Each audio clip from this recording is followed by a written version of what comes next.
સર્વે સંતોને સાદર સપ્રેમ રામ કબીર સંતો. આ વડની છાયા હેઠળ આપણે બે પ્રોમો જોયા. આ વડ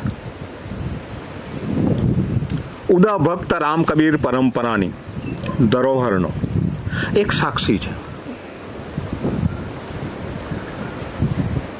જીવનજી મહારાજે શાહપુરામાં રામ કબીર પરંપરાની સ્થાપના કરી. શાહપુરામાં સંતોએ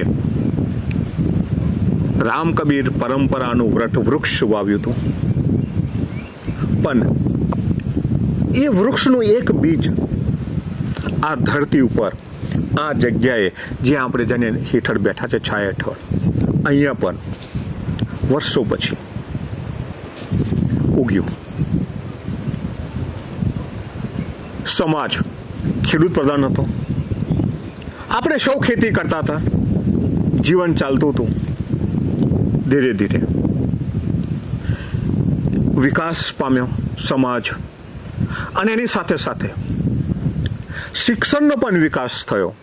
અને જેમ જેમ શિક્ષણનો વિકાસ થતો ગયો એમ આપણા સમાજમાં પણ શિક્ષણની જરૂરિયાત ઊભી થઈ. તો શિક્ષણની જરૂરિયાત માટે શું કરવું જોઈએ? તો પૂજ્ય યદુનાથ મહારાજે નાની પાલના ભક્તો માટે સુગમતાથી, સરળતાથી શિક્ષણ મળી શકે એટલા માટે આ જગ્યા ઉપર પોતાના એક પરમ મિત્ર શુક્લ બ્રાહ્મણ હતા,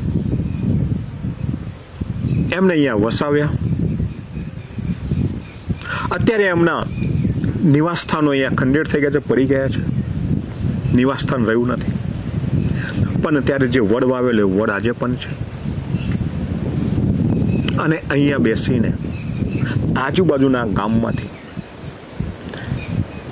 આપણા ભક્તોના બાળકો અહીંયા શિક્ષણ લેવા માટે આવતા હતા. આ આપણી પાઠશાળા હતી. આમ ગુરુકુળ કહી શકાય, આ ગુરુકુળ હતું. અને અહીંયા બેસીને આપણે આધુનિક શિક્ષણ અહીંયા મેળવી શકતા હતા. ત્યારે આટલી સગવડો નહોતી, સુવિધાઓ નહોતી, ગામડે ગામડે શાળાઓ નહોતી. બીજું, શિક્ષણ મોંઘું પણ હતું, ખર્ચાળ હતું, શહેરમાં જઈને ભણી શકાય નહીં. આપણી પાસે કેટલાક નિયમો હતા બાળકોને બહાર મોકલીએ બનવા માટે, તો ક્યાં મૂકવા? એટલી સગવડો નહોતી. પરંતુ ગામની નજીકમાં, આપણી વસ્તીની નજીકમાં કોઈ શાળા હોય તો શિક્ષણ સરળતાથી મળી શકે. એટલા માટે કુંવરપુરા મુકામે યદુનાથ મહારાજે એક નાનકડી શાળાની શરૂઆત કરાવી હતી.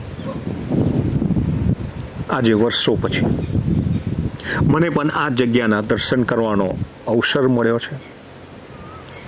આપણે સૌભાગ્ય છે કે આપણો સમાજ વર્ષોથી શિક્ષણ બાબતે જાગૃત છે. આજે તો શિક્ષણ ગામે ગામ, ઘરે ઘરે પહોંચી ચૂક્યું છે. આપણે ઉચ્ચ શિક્ષણ પ્રાપ્ત કરી ચૂક્યા છીએ. પરંતુ એક જમાનો હતો, શિક્ષણ આટલું સરળ નહોતું. ત્યારે યદુનાથ મહારાજની દીર્ઘ દ્રષ્ટિના આપણે અહીંયા દર્શન કરીએ છીએ. તો સંતો, આ શુક્લની પાઠશાળા હતી. ફરી ક્યારે આવીશું, અહીંયા મળીશું, આનો ઇતિહાસ ફરી જાણીશું. સર્વે સંતો ભક્તોને સાદર સપ્રેમ રામ કબીર.